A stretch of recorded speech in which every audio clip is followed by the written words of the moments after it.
कैद के लिए दुनिया की सबसे सिक्योर जेल अल्काट्राज में कैद करने के लिए ले जा रहे होते हैं। अल्काट्राज एक ऐसी जेल है जिसे समंदर के बीच एक छोटे से आइलैंड पर बनाया गया है, यानी अगर कोई कैदी जेल तोड़कर बाहर भी आता है तब भी वो भाग नहीं सकता, क्योंकि आगे उसका रास्ता पानी रोक लेता है। इसीलिए इस जेल को दुनिया का सबसे सिक्योर जेल का दर्जा हासिल था। यहाँ सिर्फ दुनिया के टॉप क्रिमिनल्स को रखा जाता, लेकिन जल्द ही इस जेल का रुतबा मिट्टी में मिलने वाला था, क्योंकि अब इस जेल में एंट्री हो चुकी थी फ्रैंक मॉरिस नाम के एक शातिर चोर की, जो पहले भी कई बार जेल तोड़कर भाग चुका है। लेकिन इस बार मॉरिस थोड़ा घबरा गया, क्योंकि ये जेल बहुत ही ज्यादा सिक्योर थी। मगर मॉरिस को यहाँ अपनी पूरी जिंदगी बिल्कुल भी नहीं बितानी थी। वो जल्द से जल्द इस जेल से भागना चाहता था। जेल में एंटर होते ही मॉरिस भाग जाने का सोचने लगा। मॉरिस को सर से पांव तक फुल चेकिंग करके उसे एक सेल में लॉक किया जाता है। एक गार्ड आकर मॉरिस से कहता है, वेलकम टू अल्काट्राज, और यहाँ से होती है असली कहानी शुरू। तभी अचानक एक बेल बजती है और सभी सेल के गेट्स ऑटोमेटिकली खुल जाते हैं। अफसर कैदियों को बाहर बुलाते हैं। इस जेल का डिसिप्लिन भी बहुत सख्त है। कैदियों को साफ सफाई और अपने टाइम पर सेल में जाने के रूल्स को फॉलो करना होता है। सब एक जैसा यूनिफॉर्म पहनकर लाइन में ब्रेकफास्ट खाने आ जाते हैं। मॉरिस के सामने लिटमस नाम का एक कैदी होता है। मॉरिस पूछता है कि मुझे तो कांटा ही नहीं मिला, अब मैं नूडल्स कैसे खाऊंगा? लिटमस उसे कहता है, अबे ये तेरा घर नहीं है, जो तुझे मिला है उसे चुपचाप खा ले। तभी वुल्फ नाम का एक खतरनाक कैदी मॉरिस को चढ़ाने लग जाता है। वुल्फ से जेल में हर एक कैदी तंग था। वो यहाँ हर एक कैदी पर अपनी मनमानी चलाता था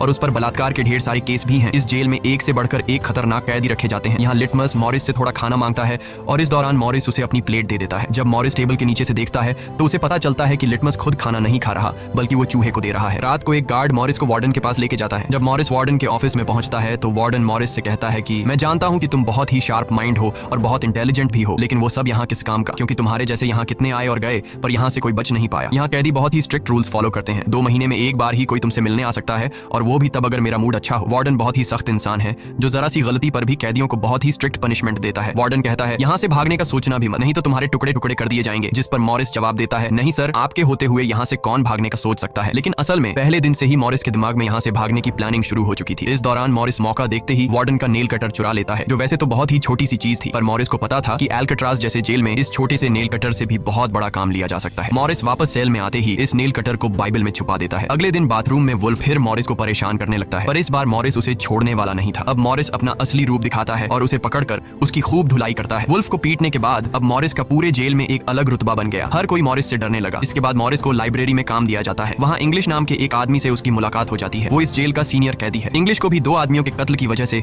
उम्र भर की कैद सुनाई गई थी। उसने इस जेल में अपनी आधी जिंदगी गुजार दी थी। वो इस जेल के चप्पे चप्पे से वाकिफ है। उसे जेल की हर बात की खबर रहती है। उसे यह भी पता होता है कि आज सुबह मॉरिस और वुल्फ की लड़ाई हुई थी। वो मॉरिस को कुछ किताबें देता है, जिन्हें मॉरिस को हर एक कैदी के सेल में पहुंचाना होता है। अगले सीन में खुले जगह को दिखाते हैं, जहां कैदी कोई न कोई गेम खेल रहे होते हैं। तभी वो डॉक नाम का एक आर्टिस्ट से मिलता है, जो खुद की पेंटिंग बना रहा होता है। डॉक एकदम सीधा साधा और डिसेंट इंसान है, जो कई सालों से यहाँ सजा काट रहा है। उसे पेंटिंग करने का बहुत ही शौक था और अपना ज्यादातर वक्त वो पेंटिंग में ही लगाता। डॉक का कहना था कि अल्काट्राज जैसी जेल में कोई भी पागल हो सकता है, पर उसकी पेंटिंग की वजह से अब तक उसका दिमाग नॉर्मली चल रहा है। मॉरिस डॉक से पूछता है कि इस पेंटिंग में ये फूल क्यों बना के रखा हुआ है, तुम्हारी शर्ट में ऐसा तो कुछ नहीं। डॉक कहता है कि यह मेरी खुशी है, जो सिर्फ पेंटिंग में है, मेरे मन में नहीं। उसके बाद मॉरिस जब अपने दाईं तरफ देखता है तो उसे ऊपर इंग्लिश दिखाई देता है। मॉरिस इंग्लिश की तरफ जाता है। जब मॉरिस उसके करीब जाता है तो उसके चेले मॉरिस को रोक देते हैं। तब इंग्लिश इशारा करता है कि अपना ही आदमी है, आने दो। मॉरिस उसके पास जाकर बैठ जाता है और तुरंत अपने दिल की बात छेड़ देता है। मॉरिस उससे कहता है कि यहाँ से बचने में आप मेरी मदद करेंगे। ये बात सुनकर इंग्लिश तो हंस पड़ता है। देखो बेटा, ये महज सिर्फ जेल नहीं है, ये हम सबकी कब्र है। यहाँ से निकलना है तो पहले हमें मरना पड़ेगा, तब जाके हमारी डेड बॉडी यहाँ से कब्रिस्तान तक पहुंच पाएगी। चलो मान भी लो कि तुम इन बड़ी दीवारों पर चढ़ भी गए और उसके बाद खतरनाक फोर्सेस को क्रॉस भी कर लिया और किसी जादुई शक्ति से तुम यहाँ के सैकड़ों गार्ड से बचकर जेल से बाहर भी निकल जाओ, तब भी यहाँ से भाग नहीं पाओगे, क्योंकि आगे तुम्हारा रास्ता समुंदर रोक लेगा। इसलिए टाइम बर्बाद मत करो और चुपचाप सजा काट लो, कम से कम जिंदा तो बचे रहोगे। लेकिन मॉरिस अपने इरादे का पक्का था। वो हर हाल में इस जेल से भागना चाहता था। उस रात एक अफसर मॉरिस को बताता है कि तुम्हें कल से कारपेंट्री का काम दिया गया है, 1 घंटे का 50 सेंट्स दिहाड़ी भी दी जाएगी। मॉरिस फौरन इस काम के लिए राजी हुआ, क्योंकि उसे लगा कि वहाँ उसे कोई ऐसा औजार मिल सकता है जिससे उसके भागने में काम आ सकता है। अगले दिन मॉरिस लिटमस से यहाँ से बचने का रास्ता पूछता है। लिटमस कहता है, अरे ये तो बहुत ही आसान है, हर सेल में एक एयर वेंट होता है, उसके जरिए तुम छत पर पहुंच सकते हो, वहाँ से शायद तुम बच पाओ। और मॉरिस की बातों पर मुस्कुराते हुए वहाँ से चला जाता है। तब डॉक मॉरिस को खबरदार कर देता है कि वुल्फ तुम्हारी तरफ आ रहा है। तभी वुल्फ मॉरिस पर चाकू से वार करने आता है। मॉरिस अपना कोट हाथ में लपेटकर उसके साथ लड़ने लग जाता है। इतने में एक गार्ड उसे रोकने आता है तो वुल्फ गार्ड पर भी चाकू से वार कर देता है। अब मामला बिगड़ जाता है और वॉच टावर का गार्ड शूट करने लगता है। तब जाकर मॉरिस और वुल्फ लड़ना बंद करते हैं। मॉरिस को पता नहीं था कि वॉच टावर पर भी एक गार्ड है। वो अब एक एक करके इस जेल की हर बात को नोटिस करने लग जाता है। मॉरिस और वुल्फ को गार्ड्स डी ब्लॉक में ले जाते हैं, जहाँ रात भर कैदियों को अंधेरे में रखकर टॉर्चर किया जाता है। ये एक ऐसा सेल था जहाँ कोई भी कैदी नहीं जाना चाहता था। जाने से पहले वुल्फ मॉरिस को धमकाता है कि बेटा, तेरी मौत तो मेरे हाथों होगी। उस रात मॉरिस को तरह तरह के टॉर्चर्स सहने पड़ जाते हैं, जिससे उसकी हालत काफी खराब हो जाती है। 2 हफ्ते तक इस अंधेरे वाले सेल में रहने के बाद उसे वापस उसके सेल में लेके आते हैं, जहाँ लिटमस अपने पालतू चूहे से मॉरिस को एक नोट भेजता है, जिसमें लिखा होता है, वेलकम बैक मॉरिस। एक दिन चार्ली नाम का एक नया कैदी आता है, जिसे मॉरिस के पास वाले सेल में रखा जाता है। मॉरिस और चार्ली में जल्दी जल्दी दोस्ती हो जाती है। मॉरिस फिर उसे अपने दूसरे दोस्तों से भी मिलवाता है। उसी समय वार्डन बिना किसी को बताए हर एक कैदी के सेल को चेक करता है। जब वो डॉग के सेल में जाता है तो डॉग के सेल में उसके बनाए हुए कई पेंटिंग्स होते हैं। वार्डन हैरान रह जाता है कि दिन ब दिन उसकी पेंटिंग तो बढ़ती जा रही है। डॉग ने वार्डन की पेंटिंग भी बना के रखी होती है। उसे देखकर वार्डन मुस्कुराने लग जाता है, लेकिन पता नहीं क्यों अगले दिन वार्डन डॉग के सेल में बनाई गई सभी पेंटिंग्स को बाहर फेंकने का गार्ड्स को ऑर्डर देता है। वार्डन के इस फैसले ने डॉग को अंदर से पूरी तरह तोड़ दिया, क्योंकि डॉग सिर्फ अपनी पेंटिंग के ही सहारे जिंदा था। वो अपने हर एक बनाए हुए पेंटिंग से बहुत प्यार करता था, क्योंकि यहाँ उसकी सिर्फ एक ही खुशी थी और वो भी उस बेचारे से छीन ली गई। मॉरिस उसे समझाता है कि कोई बात नहीं, वो सिर्फ पेंटिंग ही तो थी, तुम और भी बना सकते हो। लेकिन डॉग इस सदमे से बाहर नहीं आ पा रहा था। अगले दिन उसे देखकर मॉरिस गार्ड से कहता है कि प्लीज डॉग पर नजर रखिए, वो बहुत ही परेशान दिख रहा है, कहीं वो खुद को नुकसान न पहुंचा ले। फिर गार्ड मॉरिस को कहता है तुम अपने काम से काम रखो। डॉग को भी मॉरिस के साथ कारपेंटर का काम दिया जाता है। तभी डॉग छुपकर मॉरिस की जेब में कुछ रख देता है। उसके बाद वो एक गार्ड को बुलाता है और कारपेंटरी के लिए दी गई कुल्हाड़ी से अपनी 3 उंगलियां काट लेता है और कहता है कि जिन उंगलियों से मैं पेंट नहीं कर सकता उनकी मुझे जरूरत नहीं है। यह कहकर वो चिल्लाने लग जाता है। तब गार्ड उसे पकड़ कर ले जाते हैं। मॉरिस देखता है कि डॉग ने उसके कोट में वही फूल डाल दिया है जिससे उसने अपनी पेंटिंग बनाई थी। शायद वो मॉरिस को बताना चाहता है कि इन लोगों ने मेरी खुशी मुझसे छीन ली। मॉरिस डॉग की कटी हुई उंगलियां उठाकर एक डिब्बे में डालता है और गार्ड को देखकर कहता है कि जाओ अपने वार्डन को दे दो, वो इसे देखकर बहुत खुश होगा। अगले दिन मॉरिस अपने सेल में बैठा होता है। तभी वो देखता है कि एक कॉकरोच एयर वेंट के अंदर जा रहा है, जिससे उसे अंदाजा हो जाता है कि यहाँ से बाहर जाने का कोई रास्ता जरूर होगा। इतने में इंग्लिश आकर बताता है कि डॉग ने खुद की उंगलियां इसलिए काटी क्योंकि उसे पेंटिंग करने की परमिशन रद्द कर दी गई थी, इसीलिए उसने तंग होकर अपनी उंगलियां काट ली। यह जानकर मॉरिस को बहुत गुस्सा आता है। अगले दिन डाइनिंग हॉल में वार्डन मॉरिस से पूछता है कि तुम इस डॉग को इतना सपोर्ट क्यों कर रहे हो। वह कहता है ऐसा कुछ नहीं है। ये कहकर मॉरिस वापस टेबल पर जाकर बैठ जाता है। वहां उसकी मुलाकात 2 भाइयों जॉन और क्लैरेंस से होती है, पर मॉरिस उनसे ऐसे बात करता है जैसे वह उन्हें पहले से जानता हो। जॉन और क्लैरेंस दरअसल ये दोनों किसी और जेल में मॉरिस के गैंग में थे। जॉन को अब जेल से भागने का काम आसान लगने लगा, क्योंकि ये दोनों भाई मॉरिस की तरह शार्प माइंड थे और अब ये तीनों जेल से भागने की प्लानिंग करने लगे। दोपहर को चार्ली की गर्लफ्रेंड उससे मिलने आती है। दूसरी तरफ इंग्लिश की बेटी उससे मिलने आई होती है। इंग्लिश अपनी बेटी को देखते ही उसकी आंखों में आंसू आ जाते हैं, क्योंकि उसकी बेटी उसकी गैर मौजूदगी में काफी बड़ी हो चुकी थी और इंग्लिश को अपनी बेटी का बचपन न देख पाने का बहुत अफसोस था। दूसरी तरफ चार्ली को उसकी वाइफ बताती है कि तुम्हारी माँ बहुत बीमार है और डॉक्टर कहते हैं कि वह 1-2 महीनों से ज्यादा नहीं बच पाएंगे। ये बात सुनकर अब चार्ली भी अल्काट्राज से भागने का सोचने लगता है और इतने में गार्ड आकर कहता है कि बात करने का समय खत्म हो चुका है। अब चार्ली बहुत परेशान होता है। वह उस रात मॉरिस से कहता है कि अगर तुम यहाँ से भागने का प्लान बनाओ तो मुझे भी शामिल कर लेना। अगले दिन मॉरिस, चार्ली, जॉन और क्लैरेंस की मीटिंग होती है। तब मॉरिस उन्हें बताता है कि हर सेल का एयर वेंट ऊपर छत पर खुलता है और दूसरी बात ये कि ये जगह खारे पानी से भरे समुद्र के बीच है, जिसकी वजह से दीवारें कमजोर हो गई हैं। मेरे पास एक नेल कटर है और मैंने खुदाई पहले से शुरू भी कर दी है। अगर मैं थोड़ा थोड़ा करके खोदूं और एक छोटा सा टनल बनाकर छत पर पहुंच जाऊं तो इस जगह की जांच करने के बाद पता चल जाएगा कि यहाँ से कैसे भागा जा सकता है। जॉन पूछता है कि रात को अगर गार्ड्स को पता चल गया कि तुम अपने सेल में नहीं हो तो उन्हें शक नहीं होगा क्या। तभी क्लैरेंस बताता है कि इस मसले का हल मेरे पास है। वो कहता है कि यहाँ मेरे पहचान का एक बार्बर है जो कैदियों के बाल काटता है। वह हमें बाल सप्लाई कर सकता है और उसे यूज करके हम एक डमी हेड बनाकर उसे बेड पर लिटा देंगे, जिसके बाद अगर हम दीवार की सुरंग से निकलकर ऊपर छत पर भी होंगे तब गार्ड्स को शक नहीं होगा, क्योंकि हमारे सेल के बेड पर नकली सिर रखे होंगे। पर बात अभी भी वहीं अटकी हुई थी कि जेल से तो निकल जाएंगे लेकिन समुद्र का पानी कैसे पार करेंगे। मॉरिस जॉन से कहता है देखो, इसमें मुझे तुम्हारी मदद की जरूरत पड़ेगी। तुम तो क्लोजिंग डिपार्टमेंट में काम करते हो, वहां तुम्हें उन पुलिस अफसरों के लिए बनाए गए रेनकोट्स मिल जाएंगे, तो तुम कुछ रेनकोट्स चुराकर मुझे दे देना। हम उससे एक ट्यूब बोट और लाइफ जैकेट बनाकर समुद्र को पार कर सकते हैं। यहाँ चार्ली कहता है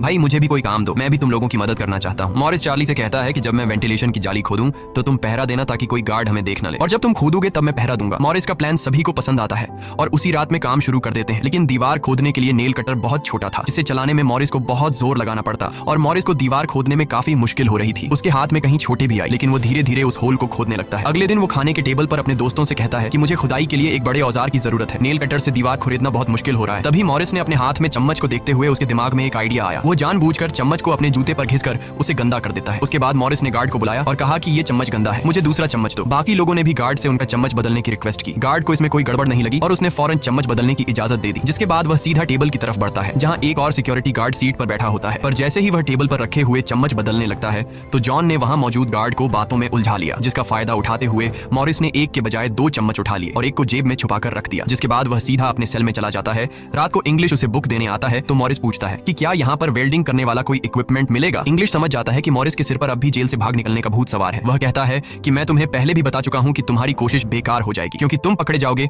और शायद अपनी जान भी गंवा दोगे। इतने सालों में मुझे कभी भागने का ख्याल नहीं आया, क्योंकि मैं जानता हूँ ये इम्पॉसिबल है, लेकिन तुम जिद्दी हो तो मैं क्या कर सकता सकता हूँ, करो कोशिश। लेकिन मॉरिस को उसकी वार्निंग का कोई फर्क नहीं पड़ता। वह अगले दिन लिटमस से माचिस मांगता है और कहता है कि अगर आप मेरी मदद करेंगे तो मैं आपके चूहे को अपने हिस्से का खाना हर रोज दूंगा। लिटमस खुश होकर ये डील मान जाता है क्योंकि लिटमस को चूहा बहुत पसंद था। उसी रात लिटमस मॉरिस को अपने माचिस पास कराता है। मॉरिस नेल कटर के एक हैंडल को निकालता है जिससे वह एक छोटा सा बेलचा बनाने जा रहा होता है। फिर वह चम्मच को तोड़कर नेल कटर की हैंडल से जोड़ लेता है। फिर माचिस चलाकर दोनों को अच्छी तरह से वेल्ड करके एक नुकीला औजार तैयार कर लेता है। बस फिर क्या था, वो वेंट के चारों ओर खुदाई शुरू करता है। चार्ली पहरा देता है। अगर कोई गार्ड उस तरफ आया तो वह तुरंत सीटी मारकर मॉरिस को सिग्नल देगा। पर पहरा देते देते चार्ली की आंख लग जाती है और तभी वहां पर एक गार्ड आता है। पर खुशकिस्मती से एन वक्त पर इंग्लिश ने बीच में आकर उस गार्ड का ध्यान भटकाया और दूसरी तरफ इंग्लिश की बातचीत सुनते हुए चार्ली की भी आंख खुल गई। लेकिन टेंशन में वह सीटी भी नहीं मार पाता। जिसके बाद वह कोई चीज गिरा देता है तो मॉरिस उसका इशारा समझकर वेंट को कवर करके बेड पर लेट जाता है। गार्ड पूछता है कि यहाँ कुछ जलने की स्मेल आ रही है। मॉरिस कहता है, सर आपके रहते मजाल है कि कोई स्मोक करेगा, मुझे तो कोई बू नहीं आ रही है। उस गार्ड को भी ठंडक पहुंचती कि चलो कोई तो मेरी कदर करता है। उसके जाते ही मॉरिस वेंट के चारों ओर कंक्रीट निकाल देता है। लेकिन वो देखता है कि वेंटिलेशन जाली के साथ पेच भी घुसे गए हैं जिसे काटने के लिए कोई शार्प औजार लगेगा। इस दौरान मॉरिस को जब भी बाहर जाने का मौका मिलता तब वह ग्रिल से निकली हुई सीमेंट को चुपचाप बाहर गिरा देता। अगले दिन कारपेंटर का काम करते हुए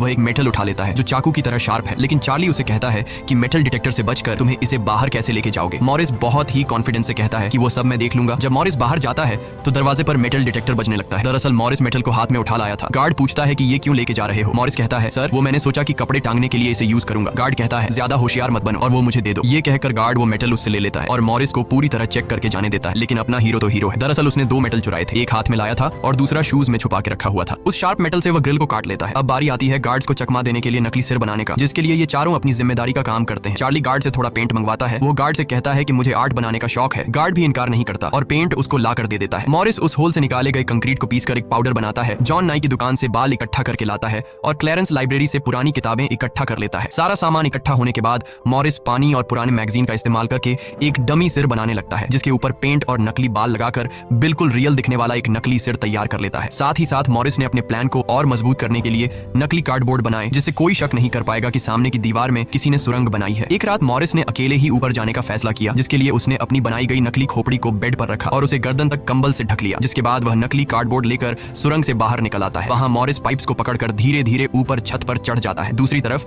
चार्ली बाहर पहरा दे रहा होता है। छत पर पहुंचने के बाद मॉरिस देखता है कि वहां ऊपर एक लोहे का ग्रिल है जिस तक वह कूद कर भी नहीं पहुंच पाता। इसी बीच एक गार्ड आता है और चार्ली से पूछता है कि इतनी देर रात तक तुम पेंट क्यों कर रहे हो और तुम्हारा दोस्त मॉरिस आज इतनी जल्दी क्यों सो गया। चार्ली कहता है कि जी सर, आज मॉरिस कारपेंट्री का काम करते हुए थक गया था इसलिए वह जल्दी सो गया। तभी अचानक गार्ड के हाथ से उसकी लाठी नीचे गिर जाती है। उसे उठाते हुए वो देखता है कि मॉरिस के बाल बहुत अजीब दिख रहे हैं। अब चार्ली डर के मारे कांपने लगता है कि आज तो काम से गए। गार्ड मॉरिस के सेल के अंदर हाथ घुसाकर उसके बाल टच करता है तो मॉरिस पूछता है, क्या हुआ सर, मेरे बाल इतने खूबसूरत हैं क्या। लकीली एन वक्त पर मॉरिस नीचे आकर वहां लेट गया था। अगले दिन मॉरिस अपने साथियों को बताता है कि छत पर एक रास्ता है लेकिन उसे एक ग्रिल से बांध के रखा हुआ है और वह ग्रिल बहुत ऊंचाई पर है। मुझे एक और साथी की मदद चाहिए। तब जॉन कहता है कि मैंने अपना वेंट पूरी तरह खोद दिया है, आज रात मैं भी वहां पहुंच जाऊंगा, दोनों मिलकर ग्रिल को खोलेंगे। उसी रात मॉरिस और जॉन अपने वेंट्स के जरिए छत पर पहुंच जाते हैं। जॉन मॉरिस को उठाता है और मॉरिस ग्रिल को पकड़ लेता है। जॉन देखता है कि यह लोहे का ग्रिल बहुत ही मजबूत है और उसे पूरी तरह से वेल्ड किया गया है। उसे निकालने का एक ही रास्ता है और वह है इसे ड्रिल मशीन से काटना। अगले दिन म्यूजिक क्लास में सभी अपनी अपनी मर्जी का इंस्ट्रूमेंट बजा रहे होते हैं। तभी मॉरिस की नजर वहां रखे एक छोटे से पंखे पर पड़ती है जिसे देखकर मॉरिस को लगता है कि वह इस पर काम करके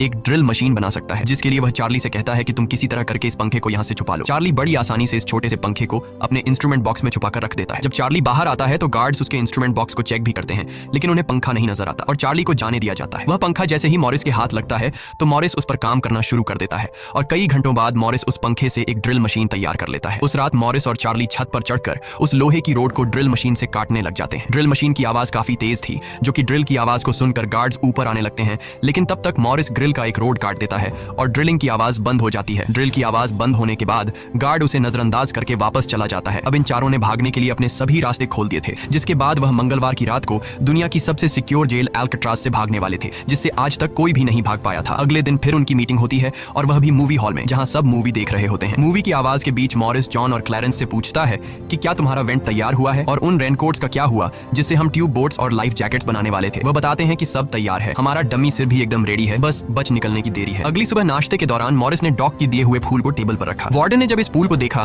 तो वार्डर उनकी टेबल पर आकर वहां रखे हुए फूल को मसल देता है। ये देखकर लिटमस को बहुत गुस्सा आता है क्योंकि ये फूल डॉग का फेवरेट था और डॉग मर चुका था। लिटमस तो गुस्से में उस पर हमला करता है कि एक तो तुमने डॉग को मार दिया और दूसरी तरफ तुम उसकी दी गई एक छोटी सी निशानी को भी नहीं छोड़ रहे हो। लेकिन जैसे ही वह वार्डन पर हमला करता है उसे अचानक हार्ट अटैक आ जाता है और वह नीचे गिर पड़ता है। मॉरिस को वार्डन पर बहुत गुस्सा आता है और चारों उसी रात बच निकलने का फैसला करते हैं। मॉरिस आधी रात का इंतजार कर रहा होता है ताकि गार्ड्स का पहरा जरा कमजोर हो जाए तो हम आसानी से बच निकल पाएंगे। तभी मॉरिस के सेल में इंग्लिश उसे कुछ बुक्स देता है तो मॉरिस कहता है कि आखिरी बार तुमसे हाथ मिलाना चाहता चाहता हूँ। इंग्लिश समझ जाता है कि मॉरिस ने यहाँ से बचने का पक्का प्लान बना लिया है। वह चुपचाप यहाँ से चला जाता है, लेकिन फिर जो होता है वह मॉरिस ने बिल्कुल भी नहीं सोचा था। वार्डन अचानक उसके सेल को चेक करने आता है, जैसे वार्डन को किसी ने उसके प्लान के बारे में बता दिया हो। मॉरिस बहुत ज्यादा घबरा जाता है क्योंकि इतने महीनों की मेहनत के बाद उसकी मेहनत पर पानी फिरने वाला था। वार्डन ने मॉरिस के सेल के हर एक कोने को चेक करने का हुक्म दिया। गार्ड मॉरिस के सेल की हर एक चीज को चेक करता है, लेकिन मॉरिस कोई आम कैदी नहीं था कि उसने कोई छोटा मोटा प्लान बनाया था, बल्कि उसने एकदम साफ और परफेक्ट प्लान बनाया था, जिसे वार्डन तो क्या बल्कि वार्डन का दादा भी नहीं पकड़ सकता था। यहाँ तक कि गार्ड ने जब खास उस जगह से सूटकेस हटाया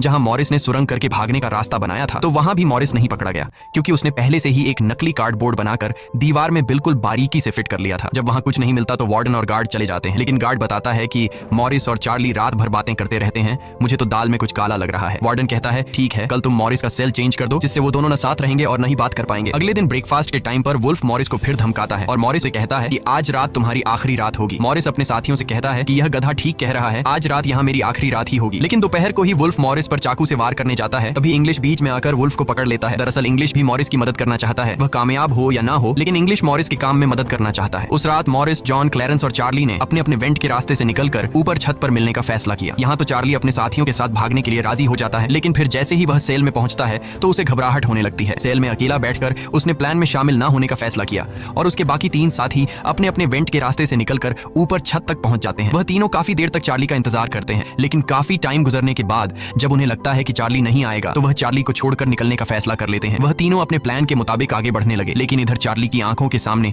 उसकी आजादी का सपना दूर होता जा रहा था। वह तीनों धीरे धीरे सर्चलाइट से छुपकर भागने लगे। इस तरह से वह छुप छुप कर बिल्डिंग के एंड पर पहुंच जाते हैं। अभी सेल में बैठे चार्ली के दिल में जोश आता है और वह भी भागने का इरादा कर लेता है। वह अपने वेंट के रास्ते से निकलकर ऊपर छत तक पहुंच जाता है, लेकिन अब बहुत देर हो चुकी थी, क्योंकि वह अकेला वहां ऊपर के उस दरवाजे तक नहीं पहुंच पा रहा था। यानी उसने अपनी आजादी का मौका डर की वजह से गंवा दिया। दूसरी तरफ वह तीनों छत पर पाइप से लटक कर नीचे जमीन पर आ जाते हैं और टावर में बैठे सिक्योरिटी गार्ड की नजरों से बचते हुए जेल की आखिरी दीवार तक पहुंच जाते हैं। और फिर वह तीनों बारी बारी उस फेंस की दीवार पर चढ़कर जेल से बाहर निकल आते हैं। अब वह तीनों तेजी से दौड़ते हुए समंदर के किनारे आ गए। फिर वह तीनों रेनकोट को निकालकर उसमें मुंह के जरिए हवा भरने लग जाते हैं। मुंह से भरने में उन्हें काफी टाइम लग रहा था, लेकिन इसके अलावा उनके पास कोई दूसरा रास्ता नहीं था। इसीलिए वह तीनों अपनी पूरी जान लगाकर जैसे तैसे करके रेनकोट से बनी ट्यूब बोट को आखिरकार फुला देते हैं और बोट को पानी में डाल देते हैं। इस तरह से यह तीनों अल्काट्राज के रुतबे को मिट्टी में मिलाते हुए भाग जाते हैं। अगली सुबह एक गार्ड हर सेल को चेक कर रहा होता है। शुरुआत में गार्ड को सब कुछ नॉर्मल दिखाई देता है, लेकिन जब वो चार्ली के पास पहुंचते हैं तो चार्ली अपने सेल में भूत की तरह खड़ा होता है और दिल ही दिल में खुद को ताने दे रहा होता है कि काश कल रात को थोड़ा सा हिम्मत जुटा लेता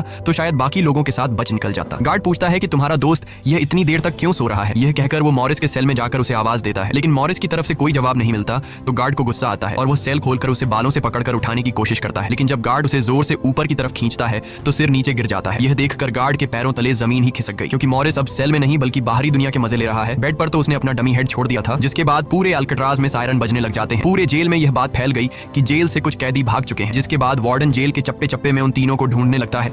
जब वो तीनों जेल के अंदर नहीं मिलते तो वार्डन समुद्र में एक सर्च ऑपरेशन चलाता है। वार्डन को यकीन नहीं होता कि वो तीनों बच निकल गए। उसे लगता है कि जरूर तीनों पानी में मरे होंगे, पर अंदर ही अंदर वार्डन जानता था कि वो तीनों बहुत ही स्ट्रांग थे। उन तीनों ने समुद्र के पानी को पार करके अब आजादी का सांस ले रहे होंगे। वार्डन से हेडक्वार्टर के अफसर सवाल पे सवाल उठा रहे होते हैं, तुम क्या सो रहे थे जब वो तीनों बच निकले। वार्डन बहुत ही टेंशन में होता है, लेकिन तभी वहां पर वार्डन को डॉग का वही फेवरेट फूल मिलता है। इसका मतलब ये था कि मॉरिस वार्डन से डॉग का बदला भी लेना चाहता था। तब सर्च टीम का हेड आकर बताता है कि सर, हर तरफ सर्च हो चुका है, लेकिन उनकी बॉडीज नहीं मिली। अब वार्डन अपनी नौकरी और खुद की इमेज बचाने के लिए उसे कहता है कि जैसा मैं कहता हूँ वैसे रिपोर्ट लिखो कि उन तीनों ने बचने की कोशिश की, लेकिन वो तीनों पानी में डूबकर मर गए। लेकिन वार्डन की इस बात पर किसी